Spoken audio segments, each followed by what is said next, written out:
¿Qué tal? Bienvenidos a un nuevo encuentro de grupos pequeños en la serie que venimos llevando sobre Primera de Juan. Estamos en la segunda parte del tema que iniciamos la semana pasada de cómo discernir la verdad del error en el capítulo 4 de Primera de Juan del 1 al 6. No vamos a leerlo de nuevo, simplemente revisar en todo caso el fundamento teológico que hemos dado la semana pasada, porque hoy nos vamos a dedicar a hacer algunas preguntas de aplicación al pasaje.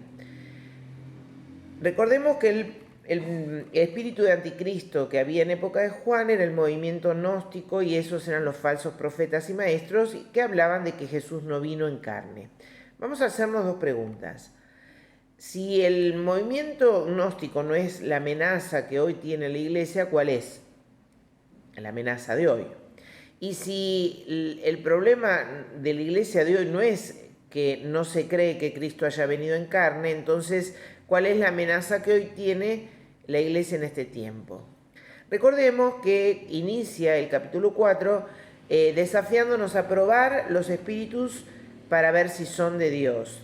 Y la palabra discernir tiene que ver con discriminación. Es una palabra que hoy tiene una connotación negativa, de rechazo, pero no es el sentido que esta palabra tenía en época de Juan. Una persona discriminadora era sabia, noble, capaz de guiar a otros, capaz de ver la verdad, de contrastarla y de poder separarla del error. Y la iglesia hoy está careciendo de esta habilidad.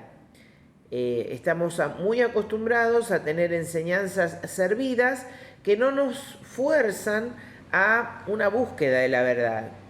Y necesitamos aprender esto porque recordemos que Satanás se disfraza de ángel de luz para engañar a los escogidos de Dios. Segunda Corintios 11:14. Entonces la pregunta es, ¿cómo se viste un ministro de las tinieblas de ángel de luz hoy? Y la respuesta no es muy difícil, porque Satanás siempre hace lo mismo. Toma la verdad de Dios, la distorsiona, la tuerce en algunos puntos, de manera que no sea tan obvia para los que escuchan la mentira que está mezclada en esa verdad. Se presenta de una manera muy atractiva, inteligente, satisfactoria, de tal manera que esa línea que distingue de verdad del error es tan finita, tan tenue, tan borrosa, que la persona está absolutamente convencida de que está plantada en la verdad y está parada en una gran mentira. Juan por eso refuta en el versículo 4, él es muy taxativo. Acá habla de ustedes son de Dios, y en el versículo 5 dice ellos son del mundo. O sea, no hay una línea clara, no hay ambigüedad, no hay ambivalencia, hay verdad y hay error, punto. Hay una clara división. Dice, por ejemplo, los que son de Dios nos escuchan, y los que no son de Dios no nos escuchan y desobedecen. O sea, acá está muy clara la línea divisoria. Jesús también lo tenía en claro en Juan 10, 24-27, cuando le hacen la pregunta, ¿hasta cuándo nos vas a tener con esta duda? Si tú eres el Cristo, dínoslo claramente. Jesús les contesta, pero ustedes no me creen porque no son de mi rebaño. Mis ovejas oyen mi voz y yo las conozco y me siguen. O sea, de una manera muy clara Jesús distinguía que él conocía muy bien quiénes formaban parte de su rebaño. El espíritu posmoderno justamente no tiene esta claridad, es muy ambiguo, no hay una línea clara y definida. Hay una ausencia de dogmatismo en todas las áreas de la vida. Hay muy pocos Juan o Pablos hoy en la actualidad que hablan de manera tan taxativa, blanco-negro, verdad o mentira. Hoy no hay una línea muy clara. Entonces los cristianos son con muy pocas convicciones. La gente termina siendo indefinida por esto. Te van a decir en algunos temas, bueno, solo Dios lo sabe, y no se juegan. El espíritu que hay hoy es un espíritu de ambigüedad, de la no convicción. El posmodernismo es una filosofía de vida que tiene múltiples manifestaciones, y su origen viene de un desencanto que el ser humano tiene en cuanto al pasado. Entonces, como está desencantado, al pasado lo va a cuestionar, lo va a rechazar, lo va a desafiar, poniendo nuevas normas, nuevas reglas, nuevos principios puestos por él mismo y distintos, ¿no? Cada uno tiene su forma de ver la cosa. Así es la generación de nuestros días. Y lamentablemente no entienden que el desencanto no está fuera de ellos, sino adentro de ellos. El desencanto que los lleva a rebelarse contra todo lo instituido, contra todo lo establecido, y no solo a rebelarse, sino a querer voltear todas estas cosas, a querer destruirlas. Este desencanto interno lleva a la gente a cambiar continuamente en todas las cosas, desde un celular hasta la pareja. ¿Por qué? Porque pruebo algo y no me termina convenciendo, entonces voy por otra cosa, y por ahí por cosas más raras y extrañas, ¿no? Porque tengo esta sed, sigo vacío, porque todo me deja vacío, y voy buscando en otras nuevas cosas. Entonces uno ve que aparecen todo tipo de cosas extrañas que la gente hace. La verdad nunca desencanta. La verdad produce satisfacción. Lo que me deja vacíos son los desencantos que se tiene por no tener la verdad, por haber creído medias verdades. El desencanto lleva a deconstruir la historia pasada, a reinterpretarla y a dejarla abierta para que cada uno interprete a su manera. Así son los falsos profetas de hoy día. Esa es la falta de convicción que hay hoy en las nuevas generaciones, y lamentablemente están siendo educados en estas ideas posmodernas. Entonces, para el joven de hoy es muy difícil de construir la verdad que le enseñan en la universidad y confrontarla con la palabra de Dios. Les cuesta mucho identificar la línea entre mentira y error. Entonces, si yo no tengo claras convicciones, mi conducta no va a ser congruente con la verdad. Cada uno va a escoger su propia ética, la que mejor se pueda adaptar a su vida. Así es hoy. Hay una ausencia de verdades absolutas en la mente de la gente posmoderna. El problema es que esto entra a la iglesia y termina haciendo que los seguidores de Cristo no tengan claras convicciones. Son gente muy abierta, muy liberal, muy moderna. Y ese no es el espíritu de Juan ni tampoco de Pablo. Por ejemplo, en Tito 1:9 Pablo dice: retenedor de la palabra fiel, tal como ha sido enseñada, para que también pueda exhortar con sana enseñanza y convencer a los que contradicen. O sea, no hay un espíritu de ambigüedad en la palabra de Dios. El cristiano debe estar plantado en convicciones firmes, y no solo en eso, sino también tiene que confrontar, tiene que refutar, tiene que estar convencido de lo que cree, estar firme en ello y poder convencer a los que contradicen. Juan, evidentemente, ni Pablo es posmoderno. Segunda de Juan 1:9-11 dice: todo el que se desvía de esta enseñanza no tiene ninguna relación con Dios. Pero el que permanece en la enseñanza de Cristo tiene una relación tanto con el Padre como con el Hijo. Si a sus reuniones llegara alguien que no enseña la verdad acerca de Cristo, no lo inviten a su casa ni le den ninguna clase de apoyo. Cualquiera que apoye a este tipo de gente se hace cómplice de sus malas acciones. Hoy no habría nadie tan taxativo como Juan hablando, nadie lo escucharía. Pero él conoce lo destructivo que es el error, y especialmente para el Evangelio. Si dejamos que el error siga creciendo, la iglesia terminará cayendo. ¿Por qué? Porque estamos hablando de cosas que son fundamentales a la fe. Juan dice: si alguien viene hablando otras cosas, vos retenés la palabra fiel, pero ni siquiera te juntes, no lo invites a tu casa. No los apoyes, porque de alguna manera, si vos los invitás, estás apoyándolos. Juan distingue: yo puedo amar al hermano que está en el error, pero yo no puedo amar el error que tiene mi hermano. no es lo mismo, es totalmente opuesto. La diferencia es monumental.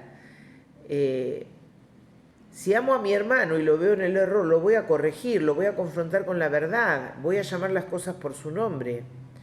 Pero si amo el error, creo que lo que el otro cree es una forma diferente de verdad y que, bueno, Dios es el único que puede juzgar si está o no en lo cierto. No tengo convicciones, por eso no confronto. Se me hace difícil hacerlo. Hoy el que tiene convicciones es tildado de retrógrado, legalista, dinosaurio y muchos epítetos más.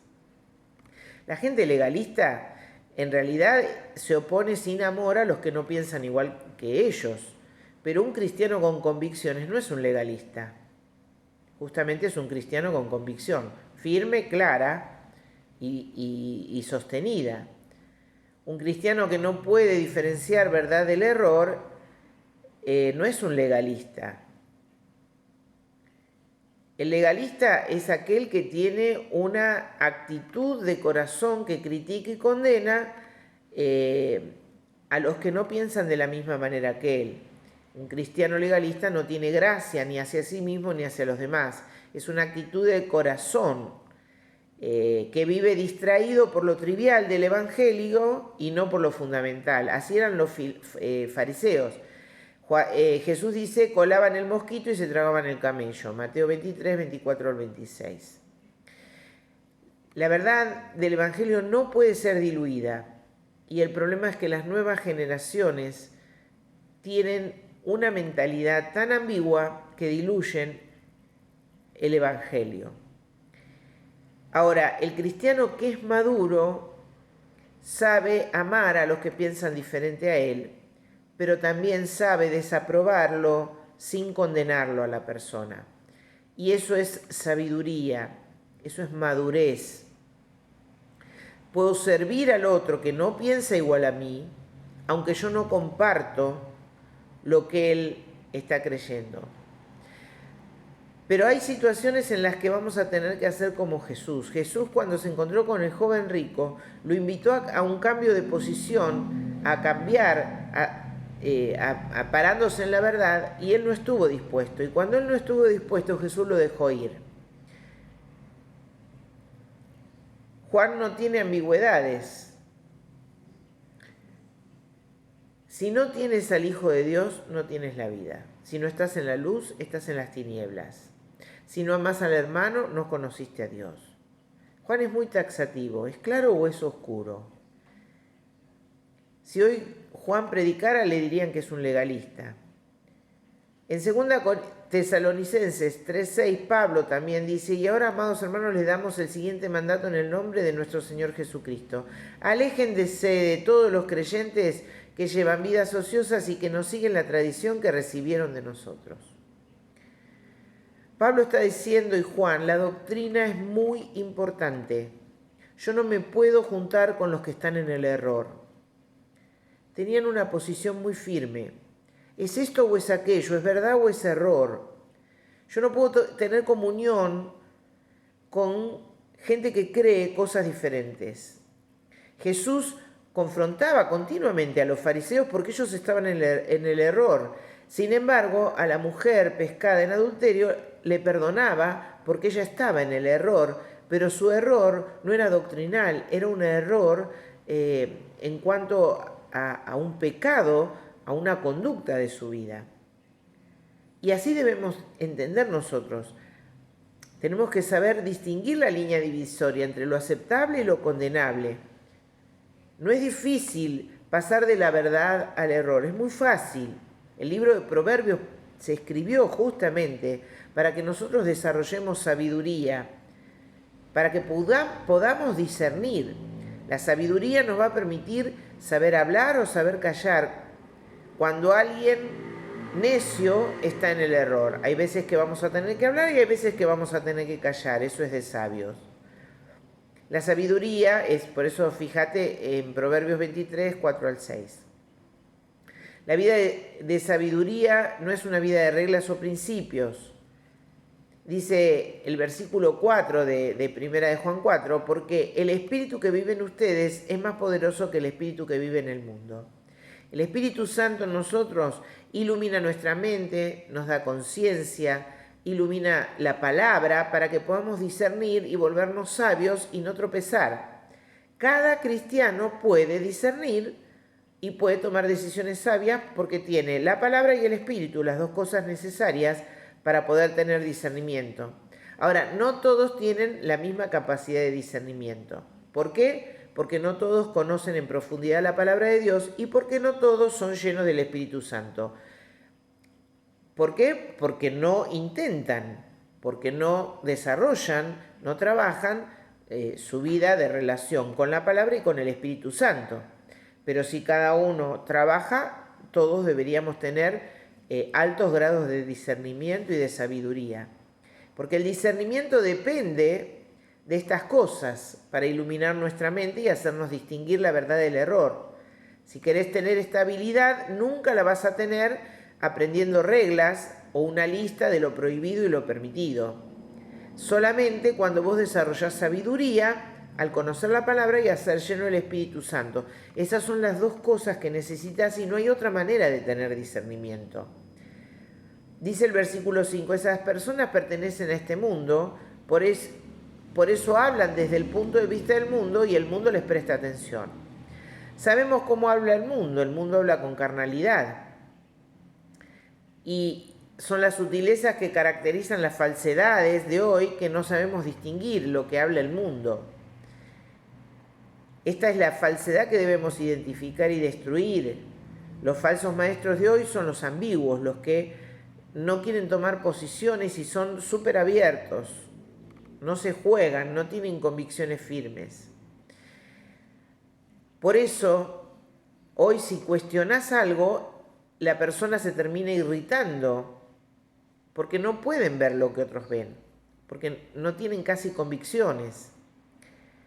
Y si tienen, no son convicciones fuertes, entonces siempre hay espacio para el error. Hay veces que para ser sabio con ellos será servirlos como Cristo a Judas y otras veces será dejarlo ir como el joven rico. A veces habrá que confrontar y a veces habrá que no responder a su necedad, como dice Proverbios 23. La mente posmoderna se niega a ser dogmática. No cree en verdades absolutas. Nadie sabe, solo Dios te dirá. Pero tenemos el Espíritu Santo y tenemos la palabra para discernir la verdad. El movimiento posmoderno creyó que la iglesia está atada indefectiblemente a la cultura y por eso todo lo que es parte de la cultura tiene que encontrar su espacio en la iglesia. Pero la cultura está afectada por el pecado, está oscura, no cuenta con luz. Dios dice que nosotros somos la luz, que tenemos que iluminar esa oscuridad. La iglesia se tiene que infiltrar en la cultura y iluminarla, y no la cultura infiltrarse en la iglesia y oscurecerla. Cuando Jesús estuvo en la tierra dijo, yo soy la luz del mundo, pero cuando Él se fue dijo, vosotros sois la luz del mundo. La luz está en su palabra y en el Espíritu que mora en nosotros. Por eso Pablo dice en los Corintios, en medio de la adaptación cultural que ellos estaban teniendo en 2 Corintios 6, 17, salgan de en medio de ellos, porque ellos son tinieblas. Hay que despegarse de la cultura del mundo.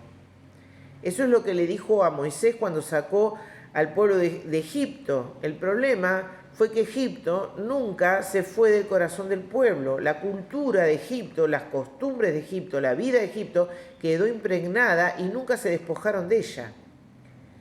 Cuando Daniel es llevado a Babilonia, a diferencia del pueblo en época de Moisés, ellos sí se despegaron de la cultura. Ellos no quisieron contaminarse, aunque quisieron que cambiara la cultura, sus costumbres, hasta su alimentación, ellos no se dejaron babilonizar. No dejaron que la cultura los invada. La idea de Satanás es argentinizarnos, para que seamos argentinos primero y cristianos después. Pero nosotros no somos ciudadanos de Argentina, somos ciudadanos del reino de los cielos. Nuestros principios, nuestros valores, nuestras normas, nuestra verdad está en la palabra de Dios. nuestras convicciones vienen de ahí. Si queremos imitar algo, no imitemos la cultura, imitemos la Biblia. Nunca iluminaremos al mundo si nosotros no nos despegamos de la cultura. Hay una gran diferencia que marca Isaías 5, 20 y 21. Qué aflicción para los que dicen que lo malo es bueno y lo bueno es malo, que la oscuridad es luz y la luz es oscuridad, que lo amargo es dulce y lo dulce es amargo. Qué aflicción para los que se creen sabios en su propia opinión y se consideran muy inteligentes. La única tranquilidad que hay en estos tiempos está en el versículo 6 de 1 de Juan 4. En cambio, nosotros pertenecemos a Dios y los que conocen a Dios nos prestan atención. Como ellos no pertenecen a Dios, no nos prestan atención. Así como sabemos si alguien tiene el espíritu de verdad o el espíritu de engaño. Así es como lo sabemos. El Espíritu Santo te dirá amén a todo lo que viene de Dios y rechazará todo lo que viene del mundo. Préstale atención, te va a abrir los ojos. No vas a ser confundido, pero tenés que estar en la palabra y tenés que ser lleno del Espíritu Santo, porque si no vas a ser muy fácilmente engañado por Satanás. Por eso el texto dice que debes probar 4 cosas. Los espíritus, que son los falsos maestros, sus enseñanzas, te tenés que probar a ti mismo y a los seguidores de estos maestros. Tengo que probarme si soy luz y me voy a dar cuenta si estoy a disposición de obedecer la palabra de verdad. ¿Cómo me voy a dar cuenta si estoy en la luz? Si yo obedezco la verdad. Cuando vivo en su palabra, cuando vivo por su palabra, cuando vivo en comunión con el Espíritu Santo y lleno de Él. Es la única manera de saber que estoy en la verdad. Que Dios nos ayude, que Dios nos cuide, que nos dé convicciones firmes, que nos ayude a discernir la verdad del error para hacer luz en esta cultura, para salir de en medio de ellos y podernos en todo caso infiltrarnos en medio de la cultura para establecer la verdad y llevar luz a esta cultura que está totalmente oscurecida. Te dejo con los guías de grupo, que Dios te bendiga.